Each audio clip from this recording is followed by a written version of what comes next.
It's the show that magicians around the globe don't want you to see.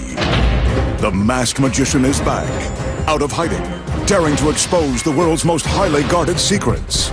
You'll find out how they perform amazing appearances, death-defying escapes, baffling levitations, astounding vanishes, mind-blowing sleight of hand, and impossible illusions.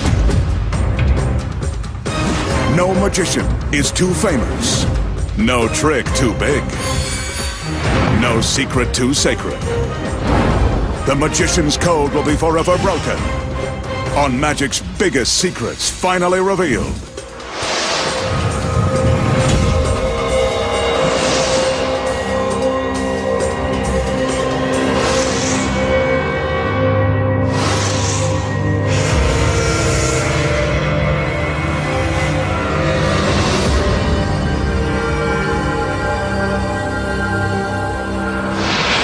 Tonight, the Masked Magician pulls back the curtain and exposes the secrets too, making a gorgeous girl vanish in a giant game of three-card Monte.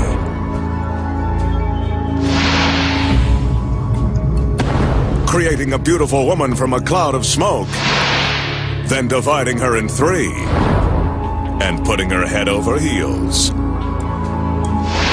Plus, find out how a famous street magician walked on water while surrounded by witnesses. And much more. Right now on Magic's Biggest Secrets Finally Revealed. First up tonight, the magician will play a giant game of the old street hustle, three-card Monte. If you've been fooled by this con game before, wait till you see this grand version.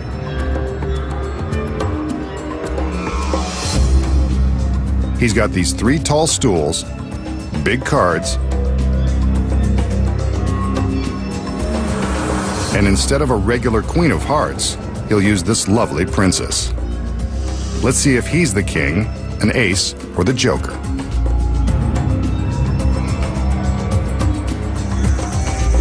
He asks the girl to stand atop the center stool.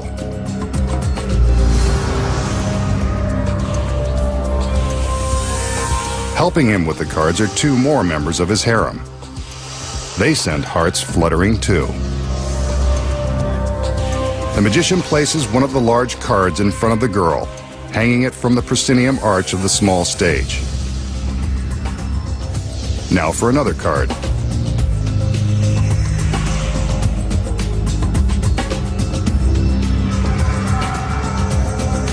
This one will hang to the right of center, above the empty stool.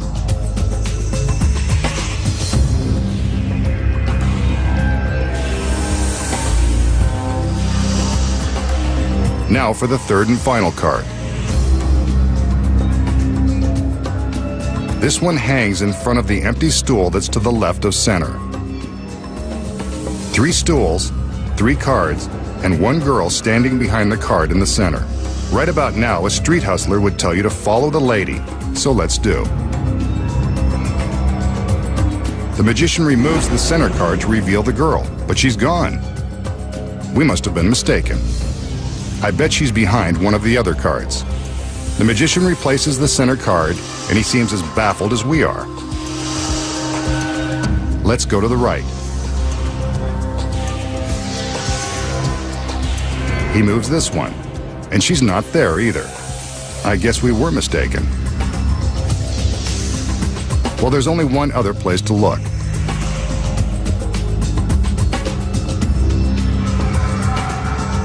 He heads to the far left.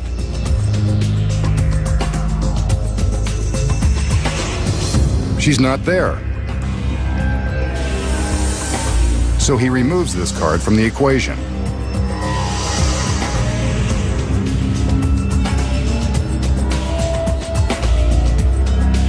Next, the card on the right side goes away, leaving only the one in the center.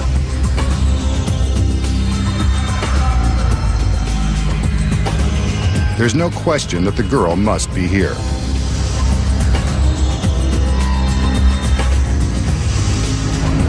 Well, so much for that theory. She's gone. Completely vanished. I guess spending a magical evening with her just wasn't in the cards.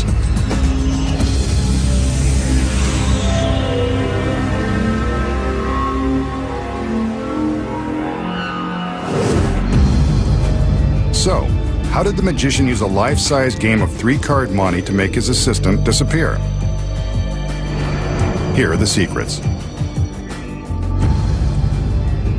The first one is hidden behind this large proscenium arch.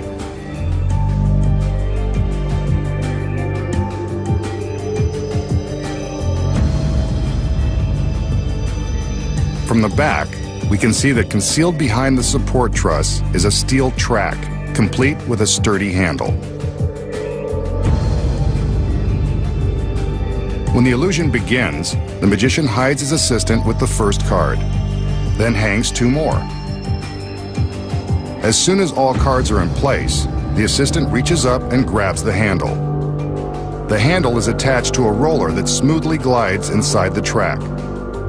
When the audience sees the magician move the first card to reveal the assistant has vanished, she's actually using the card to hide her movement on the track, from the center stool to a position behind the card next door. The handle and track allow her to secretly travel from stool to stool behind the cards without her feet being visible below. The magician is free to show behind the card on the far right because the girl is hidden behind the card on the left. The magician now draws our attention to that final card on the left side, where the girl is hiding.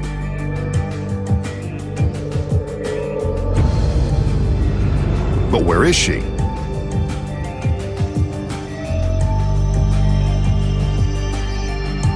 From behind, we see that she is using the movement of this card to conceal her path behind both cards to a hidden position off stage. Nicely done. And she sticks the landing. Now the magician removes the remaining cards, using the same movements so as not to tip his hand.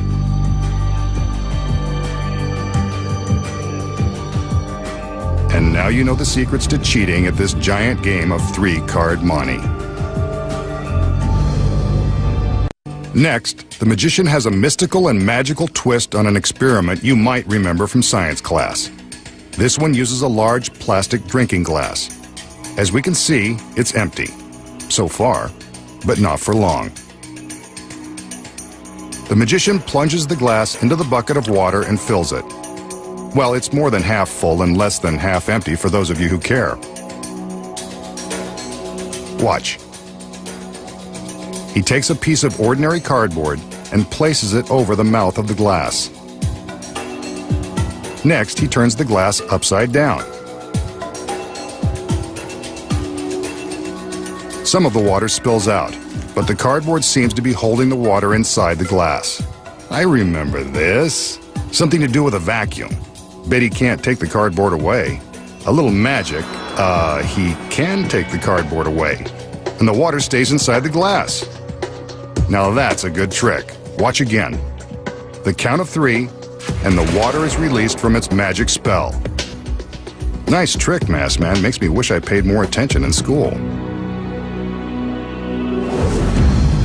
So, how did the magician turn a classic science experiment into a magic trick that defies the laws of physics?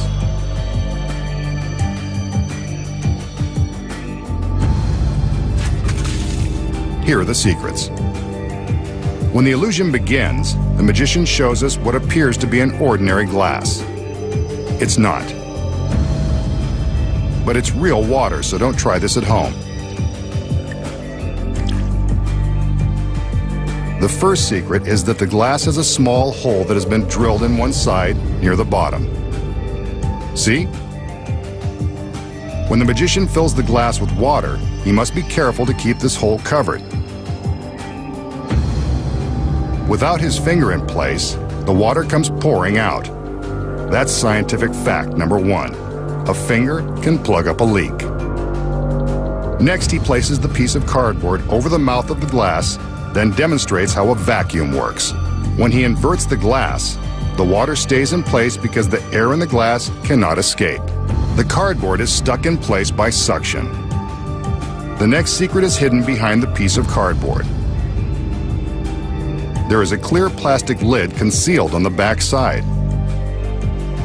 This lid precisely fits over the mouth of the glass. See? It fits right into place, just like at a drive-thru. When the audience thinks that the cardboard alone is holding the water inside the glass, it's actually the clear plastic lid that is held in place by the suction. Here we see it without the cardboard. The vacuum created by the trapped air keeps the lid in place, as long as the magician keeps his finger over the tiny hole. Watch as he's able to count down to the exact moment the water rushes out. All he's really doing is releasing his finger from the hole and allowing air to rush into the glass and break the vacuum. Watch again in slow motion, and you can actually see the clear lid as it falls. Physics combined with trickery. And now you know the secrets. Up next, the secrets to making a beautiful woman appear from nowhere. Find out how the magician walks on water in a pool surrounded by witnesses. Next, the magician's gorgeous dancing girls will get us in the mood for a classic illusion. I'm not sure what this has to do with the trick, but I don't exactly care. The throne, however, is definitely center stage for good reason. The magician has entered, by the way, ready to do his magic thing. He makes sure we get a good look at the empty throne, but I'd rather the girls kept dancing. While we check them out, he checks out all sides of the throne. It's still empty. He does some conjuring as the assistants raise a sheet in front of the throne. Some magic, poof, and another girl appears, seated in the previously empty throne. What a princess. And she arrived in a flash. So how did the magician make his beautiful assistant appear in a flash? Here are the secrets. The first one is right in front of us. On closer inspection, the throne is much larger than it appears. It's actually deep enough to conceal the girl. It's also a chair within a chair, with the inner chair built on a track that slides all the way back into the throne.